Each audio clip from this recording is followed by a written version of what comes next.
Claire Baker, bringing you my weekly vlog about my own clutter clearing journey, my weight loss clutter clearing journey. I hope you've had a good week. As you can see, it's not the greatest day here in Banbury in Oxfordshire, a bit damp. But at least it's not raining. Yesterday it just seemed to rain all day and it was miserable. I'm here with the cats as always. This is Madam, who you might be able to see. She's our eldest cat. Just about got used to the 3 munchkins, the 3 kittens that we got last year. This is her little spot. She likes to look out of the office window.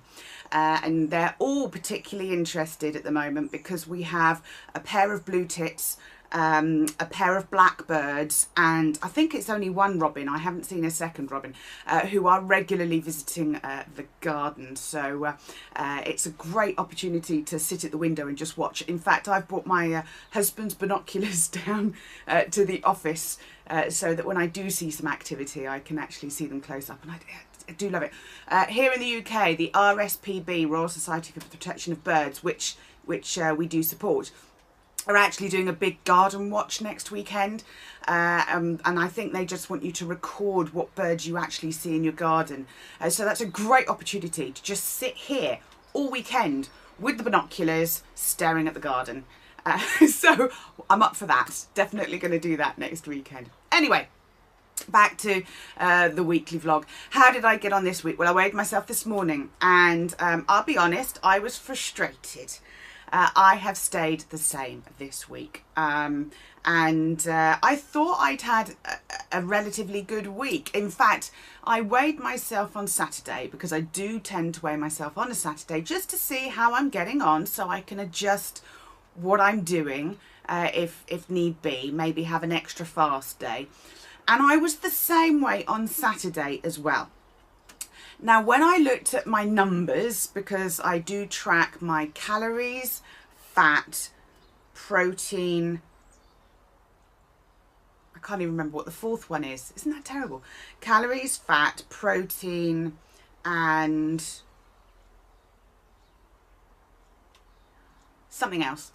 And I did notice that my fat intake was not quite at the level that my number is, or that it needs to be. And I know when I started my weight loss journey back in February, my counsellor had said, ironically, in the weeks that I didn't lose weight, she said, it may sound counterintuitive, but it may be that you're not eating enough fat. So I increased my fat intake, and sure enough, I lost weight. So on Saturday, I thought, okay, I need to increase, maybe I'll increase my fat intake a little bit. I hadn't been eating my pork scratchings and my cocktail sausages like I had done before, or my brie. I love brie. So there were 3 things that I kind of had been eating regularly before, which I hadn't eaten during last week. And I thought that would make a difference, and it didn't. Now, being annoying and looking on the positive, I didn't put on weight. Good. I did obviously lose 9 pounds last week, so that's still good. So I'm back to where I was sort of before Christmas. I am seeing my weight counsellor today, so I will actually say to her, look, maybe we need to review the numbers, because she had said before Christmas, when I had plateaued, not yo-yo, plateaued, she did say maybe we need to review the numbers and we can perhaps have a look at that in the new year. So I am going to ask her to do that today, because I've been using the numbers for my fat, protein, calorie intake. I'm using the same numbers that she gave me when I started last February. So it would make sense that after 6 stone I actually need to review the numbers. I am aware as well that my subconscious mind may be playing it will be playing a part in this, I'm sure, because I am at the weight that I was when I was on Weight Watchers back in 2009. So I am now at the weight, the lowest weight that I got to on Weight Watchers. So, and again, I don't know, I'll talk to my counsellor today about it, but there may be an element that there is a mental brick wall I've thought over the last few weeks that several times I've had like breakthroughs mentally, and realizations that had shifted things, but they're maybe not. Over the last week I've been very aware of this, and it's almost as if my weight has been my protection, which again, it does create a physical barrier when you're overweight, and almost that physical barrier of I'm not going to get hurt, or it's a layer of protection, isn't it? Almost like a bulletproof vest, only it's over your whole body. And it's almost as if as my weight has gone down, my fear, my vulnerability has gone up. It's almost as if I feel exposed, which of course I'm not, not physically anyway. But just like with physical clutter in our home, the clutter, the weight, does serve a purpose, whatever that may be. And as people clear their physical clutter, that can make them feel much more vulnerable. I think I've mentioned before about the fact that very often people with clutter don't realise that when you've cleared your clutter, you do not have to invite people into your home. Yes, very often people say, oh, but you can't have people round, you can't invite guests in, you can't have a dinner party because of your clutter. But who said that you want to have people into your home and you want to have dinner parties when you have cleared your clutter? And that was a significant thing for me when I was clearing my clutter back in 2001, of actually saying, you know what, just because I have a clear, beautiful home, once it's clear of clutter, doesn't mean that I have to then share it with people. It can still be my protection place. And I wonder whether that's going on with me a bit, that I am almost having to realise that just because I lose the weight and become the physical person that I feel that I should have always been, doesn't mean that I have to wear skimpy, revealing clothes. Not that I would anyway. I'm 43. I would much rather wear classic clothes that fit well. One of the people in my head, again, probably because of my age, Sybil Shepherd, was it the 80s when she did Moonlighting, the programme? I used to love the outfits she wore. They always seemed very classic, very slim fitting, but classy. Again, she didn't have to reveal lots of flesh in order to be attractive. So again, at a logical level, I know that, but maybe there's something going on at a subconscious level, and that not only is there the whole, hang on, I'm at the lowest weight that I got to on Weight Watchers in 2009, so therefore almost, do I need to go any further? Although there's still 2 stone for me to lose to get to where the lowest weight when I did Weight Watchers in 2001. But it's almost as if I can't remember that far back. 2009 is kind of where I remember. Yeah, and then also this whole, almost the fear of the attention, that I might get unwanted attention, and almost how do I control that? Just like when we clear our physical clutter in our home, we can control who comes into our home by not answering the door or not inviting people in, which may sound not unkind, but actually your home is your castle. You can allow who you want into it. And I almost need to figure out what the equivalent is with the attention for looking good. I know it does sound kind of crazy. I don't know what's going on. I'll talk to my counsellor today. I did ask her last week about my spot that came up over Christmas, whether that could be because of my diet, and she did say probably more likely to do with stress. So again, useful to know. Anyway, so as a summary in terms of what's happening, I should just share a few things that people have shared on previous videos. Thank you for sharing and commenting. It does really help. Paul Vick said, I added £4 in the lead up to Christmas. and another 4 over the Christmas weekend. So you were £8 gain over Christmas, I was £9. Good to know I'm not the only one. Finishing eating before 7 p.m. seems to make the biggest difference for me in terms of my mental state. That's an interesting one. I'm not aware that I actually eat after dinner. But again, who knows, I could be. I do, 43, I do try to not drink after 9 o'clock. Otherwise, I find that I get up during the night. I don't mean drink alcohol, I just mean drink anything, water, tea. So again, maybe that same principle. So thank you, Paul, for sharing. Susan has said, recycling has added to the stress of decluttering. Again, this was another video on the channel. Yes, this is a common challenge. This is almost easier when I do home visits with clients. I take away the rubbish, the recycling, the shredding, because I arrange bulk commercial shredding. So it's much quicker, much easier. And that's all included when I do home visits. Because again, having to think about them and follow through and take things to recycling is time, it's energy, it's mental energy. And actually we want to concentrate on the decluttering.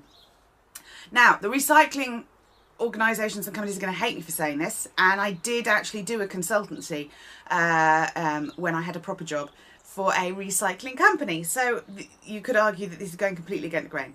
However, I would argue, what is your priority right now? Is it getting clutter off your conveyor belt, or is it recycling things? And I would certainly say in the early stages of your clutter clearing journey, the priority is to get things off your conveyor belt.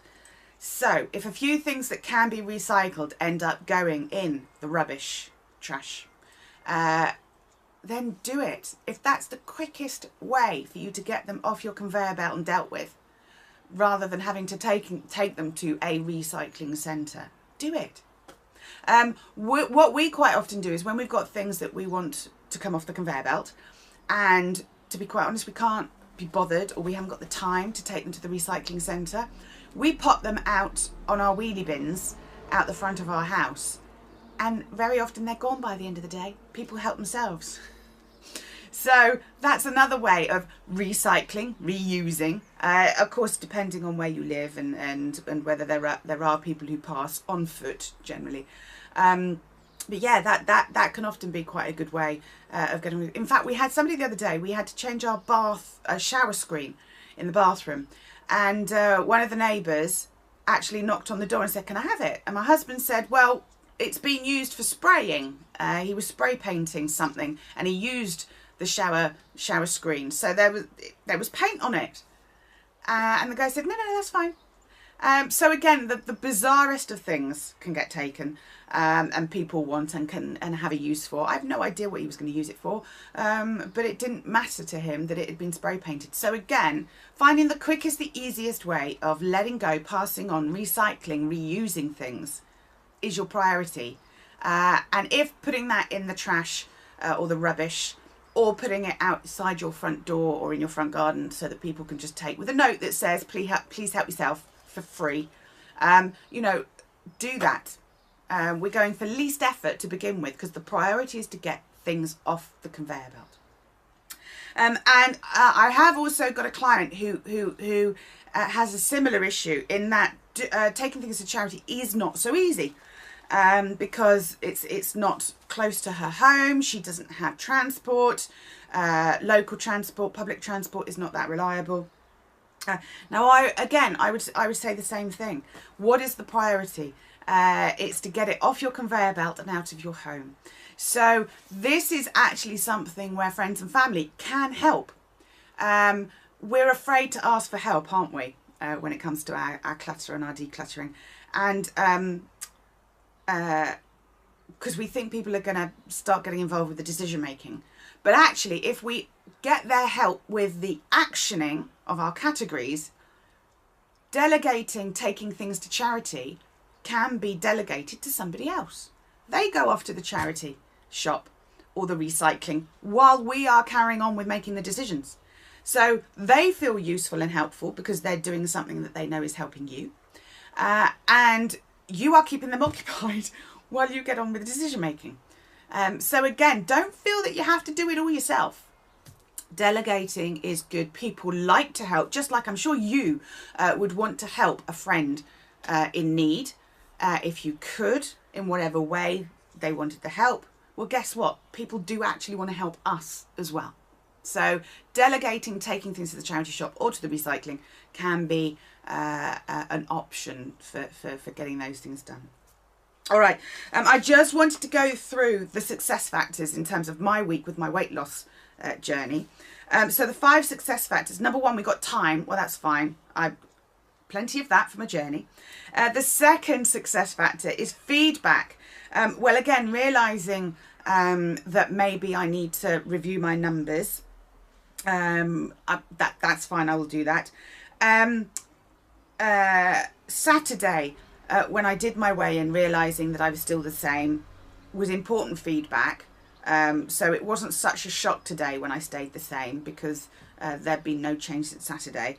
My third success factor, the method, reviewing my numbers. I will do that with my counsellor today.